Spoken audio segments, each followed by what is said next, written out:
The Elves and the Shoemaker. There was once, a long time ago, an honest and hard-working shoemaker who, through no fault of his own, grew so poor that he had nothing left in the world but enough leather to make only one pair of shoes. He cut the shoes out before he went to bed that night, thinking that he would finish them the next day. Rising early the next morning, he hurried to his workbench and found, to his amazement, that the shoes were already made and finished. He took them in hand and examined them closely. There was not one false stitch in the whole job. All was so neat and true that it could only have been done by a master workman. The shoemaker called to his wife excitedly, and she hurried in to marvel also at the excellent workmanship, though she could not explain how it had come about. Some time later, a man came into the shop and tried on the shoes.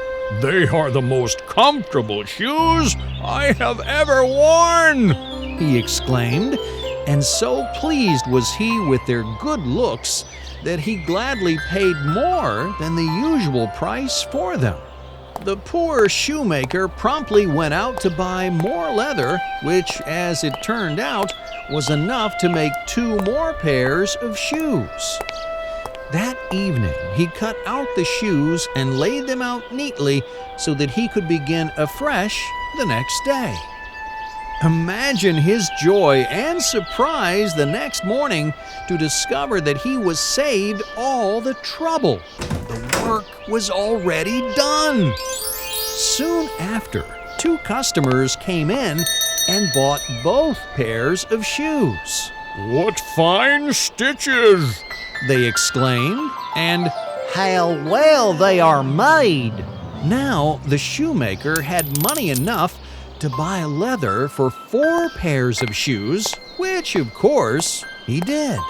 The next morning, 4 pairs of neatly finished shoes were ready as the shoemaker entered his shop.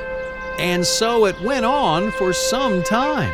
Whatever was cut out in the evening was worked up by daybreak, and customers came in eagerly to buy the shoes. Soon, the shoemaker and his wife were not poor anymore. One evening, just before Christmas, when he had cut out some shoes, as usual, the shoemaker said to his wife, "Let us stay up tonight to see who it is that helps us in this fine way." The wife agreed readily, and so, leaving a dim light burning, they hid themselves in a corner of the room behind a curtain. At the stroke of midnight, 2 little elves came in. They sat down at the shoemaker's bench, took up all the work that was cut out, and soon their tiny fingers began to stitch and sew and hammer so quickly that the shoemaker's eyes opened wide in wonderment. They never stopped for a moment until everything was finished. Then they arranged the shoes in neat little rows on the bench, and they scampered away as quickly and as silently as mice. The next morning, the shoemaker's wife said to her husband, "The little men have made us rich, and we should show our gratitude by doing something for them. Did you notice that they wore no clothes? With not a thing to cover them, they must be very cold. I'll make them shirts and coats and trousers and hats, and perhaps even knit them a pair of stockings. You shall make each of them a tiny pair of shoes." "A wonderful plan," agreed the shoemaker. They both went to work, and by the end of the day, the presents were ready.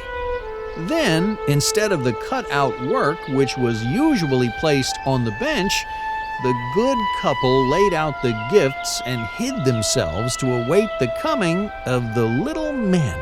At midnight, the elves came in, hopping and skipping and looking about for the leather. When they found the neat little garments that had been put out for them, oh, they laughed and chuckled with delight. They dressed themselves in the twinkling of an eye, and then they danced and capered about, singing, Tonight we do not need to sew. We have fine clothes, so off we'll go. And with that, they danced out of the door and over the green, laughing merrily. The shoemaker and his wife never saw them again, but the good luck that the elves had brought remained with them for the rest of their lives.